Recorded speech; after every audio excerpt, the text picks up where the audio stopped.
So Johnny, other than Bud Bagwell, do you have any other favorite opponents you've had in UCW over the time? UCW, yeah, well, I wrestled all the major WCW stars in WCW as well as UCW. I think that's actually the first time I've ever wrestled my good friend Lex Luger, the Total Package. Yeah, we had a big match in Cobb County Civic Center. Racked? Yes, and I was glad to. That's okay. I've been racked 100 times. It's okay, buddy. That fucking racks everybody. Does it feel as painful as it looks? It's been a while, but I think the ride down and the crash landing after you've already given up. Yeah. you don't know how you're gonna land, and Absolutely. So Bub, do you have any favorite opponents in your time in UCW? I was telling him a minute ago. I was telling him about something I was just thinking about when we were back there, and the whole idea behind this, just so everybody understands, is telling true stories that happened to us on the road. That it's shit you can't make up. You can't fake it. You can't make it up, and it's just off the chain funny. So a lot of times, comedy clubs have started to kick in, and that, like Mick Foley's and guys like that, just go out and they're not really ha funny, but they just tell great wrestling stories that are fucking crazy. You can't even make them up. So the one I was telling Johnny back there a minute ago was, I was with Sting working out at the gym one day. It was me, Sting, and Eric Watts, and I had burped. Where it was loud enough that maybe somebody heard it. He looked at me like, "Did you just fucking burp?" And I said, "Yeah." I said, "Excuse me."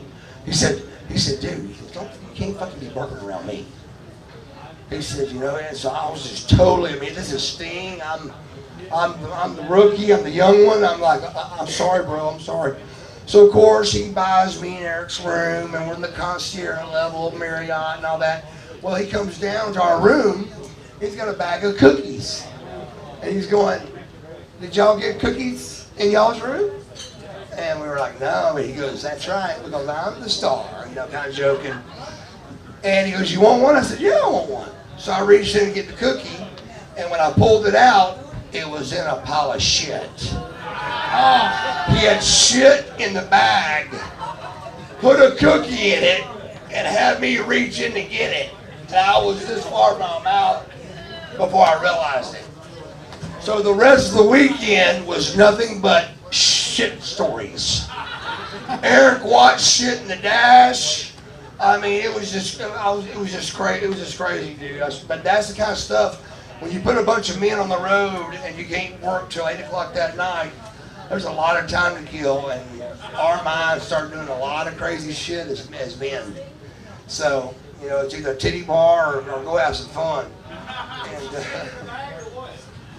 it was a white bag. It was a white bag you shit in. But it was done so perfect that there's no way. So I just saw the cookies sitting there. Oh, I ate it. Take the shit off and ate them. I ate it. Chocolate chip. Yeah, chocolate chip, baby. I will say you're definitely a brave man for that. Oh, dude, it was brutal. It was brutal.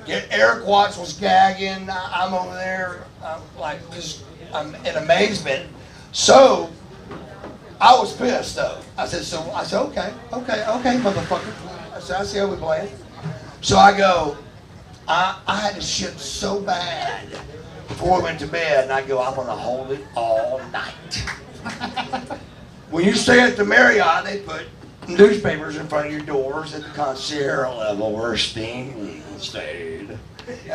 And so he put the paper there. So I snuck down and got his paper from in front of his door, brought it back into the toilet. I faced the toilet, and I opened the newspaper up, and so I could pee in the toilet and could shit in the paper. I do this as a grown man.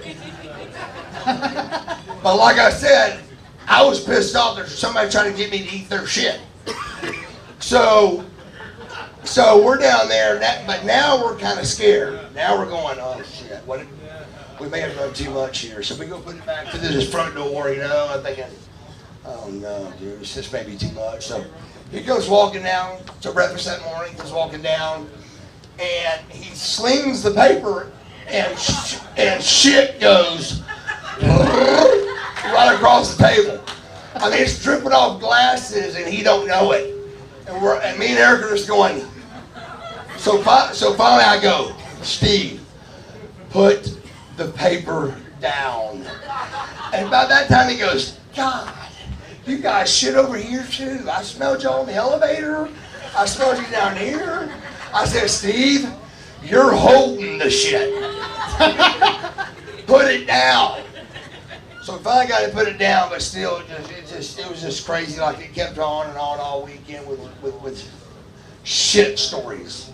But that's just crazy, dude. How you get bored, man? Egg fights and cars and just. But it was, I mean, things I'll never forget the rest of my life, man. You know, I mean, it's been 30 years of my life of so many stories I could tell over and over that are really funny and true. That are, and that's why we're here to do it. It's I think it's very entertaining. I think it's great to hear this stuff. Absolutely.